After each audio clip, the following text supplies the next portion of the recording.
કોટડિયા રાજુ કરપડાથી ડરે છે। બધાને ખબર છે કે આમ આદમી પાર્ટી ભાજપની બી ટીમ છે। ગોપાલ કહે છે કે હું સિંહ છું તો ક્યાંય દેખાતો કેમ નથી। આવું અમે નથી કહી રહ્યા, પણ લાલજી કોટડિયાએ કહ્યું છે। નમસ્કાર, હું છું ચંદ્રિકા પુત્ર નિરાલી। આવો સાંભળીએ લાલજી કોટડિયાએ વધુમાં શું કહ્યું। જય સોમનાથ મિત્ર, લાલભાઈ કોટડિયા બોલું જાંબુડીથી।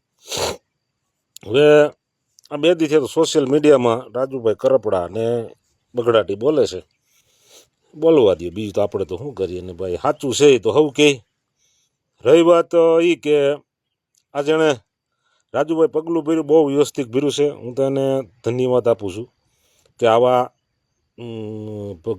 ભગવાનના વિરોધી માણસ પાર્ટી ભેગું રહેવું એના કરતાં ઘેરે બેહવું સારું, એટલે એ બહુ નિર્ણય સારો લીધો છે।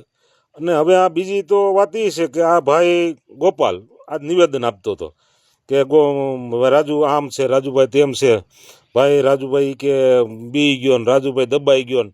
એટલે ભાઈ તું તો બહુ કંઈ જાણે મોટો કમ ઓલો સિંહ હોય એની ગોડપ ગરજના મીડ્યો કરવા, કારણ કે તું એક જ દબાતો નથી, બીજા બધા દબાય। વાહ ભાઈ વાહ।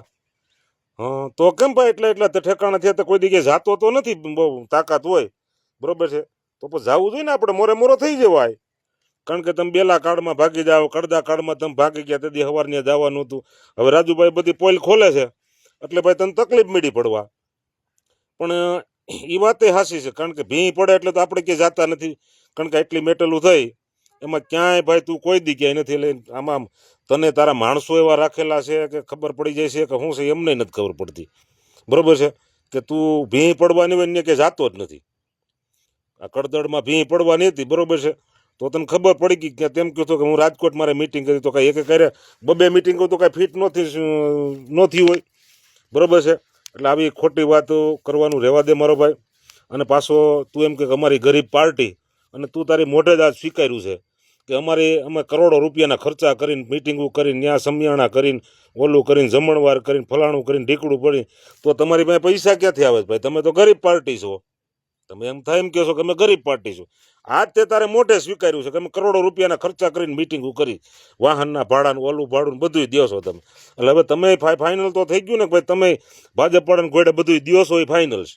અમે નથી કહેતા, તું તારે મોઢે કહેશો, અમે નથી કહેતા, તે તારે મોઢે આજ નિવેદનમાં મીડિયામાં દીધું છે કે અમે કરોડો રૂપિયાના ખર્ચા કરીને મિટિંગો બોલાવી છે, અને જમણવારના ખર્ચા, વાહન ભાડાનું ઓલું, ચા પાણી, ઝંડાન ફંડાન એના બધા એમ ખર્ચા કરોડો રૂપિયાના કરી છે।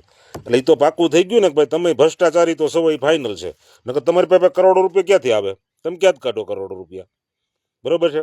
એટલે આ પબ્લિકને મારે એ કહેવાનું છે કે આ બધા જુઓ, અત્યારથી તમે આ બધાના એની મોઢે હું થોડુંક ટાઈમ જાય ને એટલે પછી બધું મળે આપમેળે બધું આ ઉખડવા। તો બોલો કાદવ હોય ને, કાદવમાં તમે બળો નાખો ને એટલે ધીરે ધીરે આમ જેટલું ડખોળો ને એટલે એટલો એ કાદવ ઘાટો થતો જાય, એટલે આ બધાનું આપવાનું ઘાટું થતું જાય છે, કારણ કે એના કડદા કાનના આંત કાઢને જે કાઢને જે આ પૈસાનું ને બધું મળ્યું બને બોલવા મળે, આપણે નથી કહેતા। અને આપણે પાનખરનો મહિનો હોય ને એટલે પાંદડા તો ખરતા જ હોય, શું હોય પાંદડા ખરે, બરોબર છે। એટલે કાંઈ ઝાડવું હોય ને એમાં ઝાડવામાં પેપું છે, પાન છે કે ફળ છે, એ પાકી જાય ને એટલે ખરી જાય, અમુક ટાઈમે એને ઝાડવું કાઢી જ નાખે, બરોબર છે। એટલે રાજુભાઈ નામનું ફળ પાકી ગયું છે, બરોબર, એટલે હવે એને ખબર પડી ગઈ કે આપણે ફળ પાકી ગયું છે, આપણે મીઠાઈ તરીકે ગમે ત્યાં સારી પાર્ટીમાં વ્યૂ જવાય એમ, બરોબર છે। એટલે એ ભાઈ નીકળી ગયા, એ સારું કહેવાય એમ। હવે તમારા જેવા ઓલા હું તો કે ઓલા પછી છેલ્લે ઓલા કાકોલિયા રે, બરોબર છે। એટલે ધીરે ધીરે મને એમ સામે નકરા ઓલા કાકડા કે બોલે નથી કાકોલિયા રહેતા બધા કેરીમાં, કોઈ લીંબુમાં ઝીણા લીંબુ થઈ જાય, ઝીણી કેરી થઈ જાય એને કાકોલિયા કહે। હવે એવા વધશે લગભગ, હારા ફળ તો બધા લગભગ વીણાઈ જાય એમ, કારણ કે બધાને મેળી ખબર પડવા કે આ બી ટીમ છે, બરોબર છે। ઉપરથી જેટલો આદેશ થાય એટલું બોલવાનું, વધારે કાંઈ બોલવાનું નહીં, અને વધારે ઓવરટેક થાય એટલે કોઈ એને જેલમાં ઘાલી દેવાના, કોઈ નામ કરવાનું ગોઠવી દેવાના। રહી વાત બીજી કે ભાઈ આ રાજુભાઈ એમ કહે છે કે હું એટલો ટાઈમ જેલમાં રહ્યો તો મને કોઈ મળવાનું એવું કોઈ હકીકતમાં છે કોઈ એનું કોઈ દી આપણા 2 મહિના થયા જેતુંના છે તેથી ગોપાલને મોઢે આપણે કોઈ દી નામ નથી લીધું, કાંઈ ગોપાલે કોઈ દી નામ નથી લીધું કે અમારા મિત્રો ખાસ છે જેલમાં છે તેને આ તકલીફ છે। અને આમ તો ભાઈ તું એમ કહેશો કે અમે તો હાઈકોર્ટના વકીલ છીએ, ઓલા વકીલ છે, તો ભાઈ તમને વકીલને કોર્ટમાં જેલમાં મળવા ન દે એ વાત તો ખોટી જ હોય ને, પણ તમારે જવાની નીતિ ન હોય, કારણ કે તમારે શું છે ગમે બલીને બોકડા બનાવી દેવાના છે મારો ભાઈ, બરોબર છે. વન મેન શો તારે રહેવું છે, કારણ કે પછી કાલ સવારે શું થાય ખબર, ચૂંટણી આવે અને કે પાછી ઓલી કોલખરે જેમ ટિકિટની વેચણી કરીને એમ પાછી ટિકિટની વેચણી ચાલુ કરી દેવો અને પાછા પૈસા બનાવવાનું કામ કરવાનું છે. તમારે બીજું કાંઈ કરવાનું નથી, બરોબર છે. એટલે આ બધું આવું હાલે છે. અને હવે અમારા તાલુકામાં ઘણા માણસો આ રાજુભાઈનું થયા પછી સમજવા મળ્યા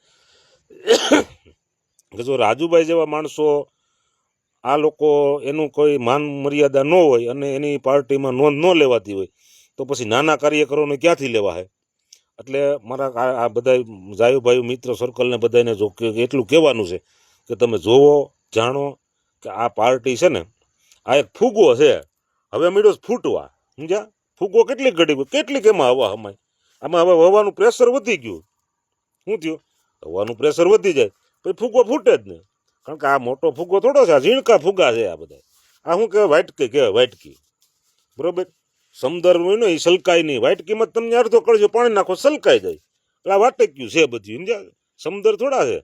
તમને કહું એક સીટ આવી ગયા તો તમને કહું આખું ગુજરાત માથે લીધું હોય એમ કે ભાઈ અમે આમ કરી નાખીને તેમ કરી નાખીને ફલાણું કરી નાખીને ઢીકડું કરી નાખીને. એટલે ભાઈ તમે વાટક્યું કહેવા, શું કહેવા? વાટક્યું કેટલું પાણી આમે અડધો ગ્લાસ કે વધીને અડધી કળશો. આ સમદર થોડા છે ભાઈ, સમદર પેટા હોય એ ન સર તમે વાટક્યું કહેવા. એટલે તમારે ઘડીકમાં ફૂગો થઈ જાય. આ ફૂગા હોય ને બધા આવા હોય બધા, બરોબર છે. એટલે પબ્લિકને મારું એટલું કહેવાનું છે કે હવે આને તમે જોવો જાણો અને આના બધાના છે ને કાર્ડ હવે એના સત્તા કરશે, કારણ કે ભાઈ આ બીજું કાંઈ તેની પાસે રહ્યું નથી, બરોબર ને. આ ભાઈને લગભગ તો મને એમ છે 2000 કિતાબી આવશે ને કે લગભગ આ છેલ્લે એકલો જ રહે, બરોબર, તાળું મારવા માટે, બરોબર છે. એટલે આનાથી જેમ બને એમ આઘા રહી અને તમે તમારી બીજી જગ્યાએ માગ કરી લ્યો અને જેને રાજકારણ કરવું છે, જેને પબ્લિકની સેવા કરવી છે એ વ્યવસ્થિત પાર્ટીમાં, હું એમ નથી કહેતો કે આ પાર્ટીમાં જોડાવો આ પાર્ટીમાં જોડાવો, પણ ગમે એ પાર્ટીમાં જોડાવો, પણ આનાથી સટકો, બરોબર. નકર નહીં સટકો તો તમારા બીજા જેવા બધા જેવા હાલ થાય. એટલું કંઈ વિનું છું. જય ભારત. તો જેમ તમે લાલજીભાઈની વાત સાંભળી, તમે આ વિશે શું વિચારો છો કમેન્ટ કરીને જણાવો.